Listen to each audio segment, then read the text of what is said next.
Bismillahirrahmanirrahim. Video ke-9 dari buku Akselerasi Tahsin Tilawah Al-Quran Intensif. Pada video ini kita akan masuk kepada pembahasan ketiga, yaitu konsisten huruf. Ini adalah pembahasan yang akan paling panjang karena kita akan membahas setiap huruf hijaiyah, bagaimana kita bisa dan mampu mengucapkan huruf hijaiyah dengan tepat. Ada 3 kesalahan yang biasanya terjadi ketika seseorang mengucapkan huruf. Yang pertama adalah menukar huruf.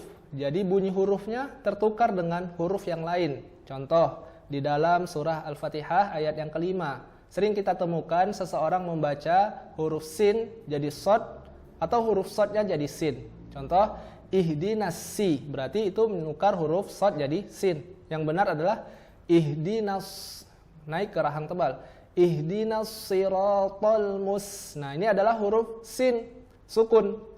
Hanya sebelumnya adalah huruf mim yang berharokat dhammah. Maka hati-hati jangan sampai mengucapkan huruf sin ketika rahangnya masih mu. Jangan mus, karena nanti terdengar seperti huruf sod. Maka kembali dulu ke rahang tipis. Ihdinas siratal mustaqim. Bukan mus, tapi mustaqim.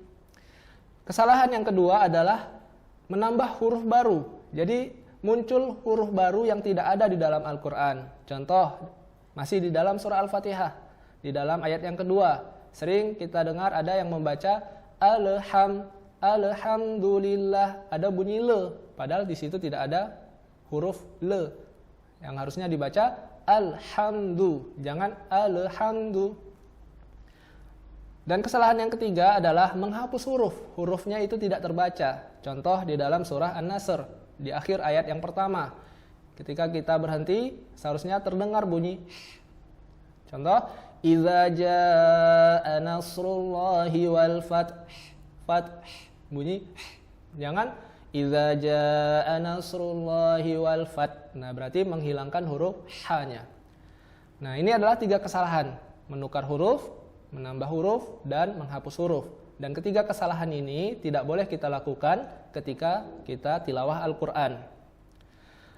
Dalam mengucapkan huruf hijaiyah, maka ada 3 hal yang harus kita perhatikan. Yang pertama adalah makhorijul huruf, sifatul huruf, dan tafkhim wa tarqiq, tebal dan tipis. Apabila 3 hal ini ada salah satunya yang salah, maka pengucapan huruf hijaiyah kita menjadi kurang tepat.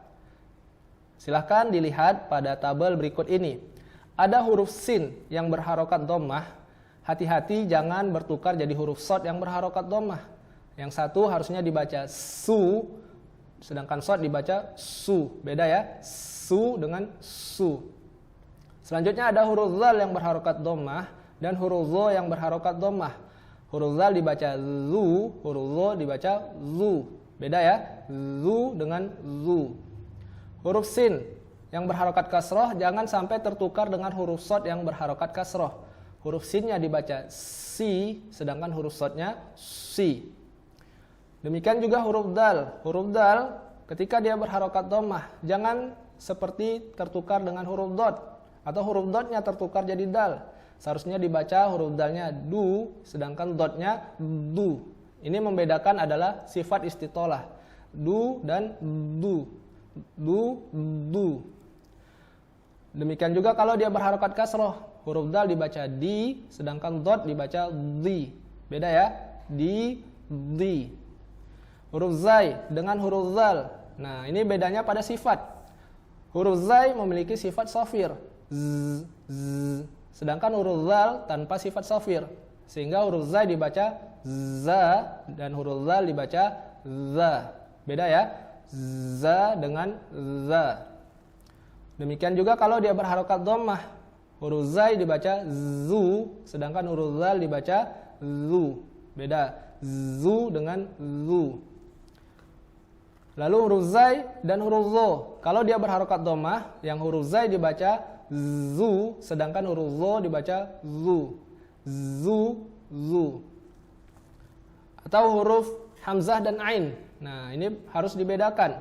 Banyak orang mengucapkan ain yang sebenarnya hamzah yang diucapkan dari hidung. Jangan, tapi a. Jadi huruf hamzah a. Sedangkan ain a. Jangan huruf hamzah yang dihidungkan. A. Nah, itu berarti hamzah yang dihidungkan. Sedangkan huruf ain makhrajnya adalah dari tengah tenggorokan. Jadi jelas a hamzah, a ain. Atau huruf sin dengan huruf shin. Kalau dia berharokat kasroh, huruf sin dibaca si, huruf shin shi. Demikian juga huruf ha dan ha. Nah, ini beda makhraj. Huruf ha dari tengah tenggorokan, sedangkan huruf ha dari tenggorokan bagian bawah. Ha ha, ha ha. Dan huruf kaf dan qaf. Nah, ini kita nanti akan latih lebih lengkap tentang contoh-contoh ini. Huruf kaf kalau dia berharokat dhammah berbunyi ku, ku. Sedangkan huruf qaf ku, ku, ku, ku, ku. Huruf qaf ada bunyi isti'la, ku, ku. Sedangkan huruf kaf ada bunyi hamas, ku, ku. Nah, ini akan kita pelajari nanti lebih lengkap di dalam latihan masing-masing hurufnya. Silahkan disimak terus video di dalam buku ini dan selamat mengikuti.